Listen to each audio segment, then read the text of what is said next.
பீஸா, coin parotta, புட்டு, கம்பு தயிர் சாதம்னு சொல்லிட்டு ரகரகமாக டிஷ்ஷஸை போட்டு அசத்தின ஃபங்க்ஷனுக்கு தான் ரீசெண்டாக விசிட் பண்ணி ஈரோடு டிஸ்ட்ரிக்ட் சித்தோட்டில் இருக்கிற செங்குந்தர் மண்டபத்துக்கு தாங்க ரீசெண்டாக ஒரு வெட்டிங் ரிசப்ஷனுக்கு போயிருந்தோம். இங்கே கேட்ரிங் சர்வீஸை ஈரோடு செல்வம் கேட்டர்ஸ் தான் பண்ணியிருந்தாங்க.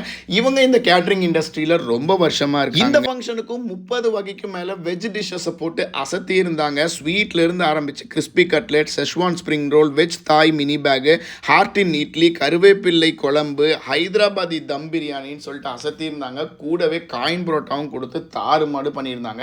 இந்த ரிசப்ஷன் ஃபங்க்ஷனுக்கு வந்த குழந்தைங்கள்லேருந்து வயசானவங்க வரைக்கும் திருப்தியாக சாப்பிட்டுட்டு போனாங்க. முக்கியமாக இந்த செல்வம் கேட்டர்ஸில் எனக்கு ரொம்ப பிடிச்சது அதில் வேலை செய்கிறவங்களுடைய ஹாஸ்பிட்டாலிட்டி தான். பார்த்து கவனிப்பாங்க வந்தவங்க எல்லாத்தையும். முக்கியமாக இவங்களோட கேட்ரிங் சர்வீஸில் குழந்தைகளை கவர்ற மாதிரி ஏதோ ஒரு டிஷ் கண்டிப்பாக இருக்கும். இந்த தடவை பிட்ஸா இன்ட்ரடியூஸ் பண்ணியிருந்தாங்க. இது மட்டும் இல்லாமல் கம்பு தயிர் சாதம்னு ஒன்று கொடுத்துருந்தாங்க. கிராமத்து ஸ்டைலில் தாறுமாறாக கொடுத்துருந்தாங்க. நானும் இந்த ஃபங்க்ஷனில் போயிட்டு என்னென்ன டிஷ் இருக்கோ எல்லாமே ட்ரை பண்ணி பார்த்துட்டேங்க. சூப்பராகவே இருந்துச்சு.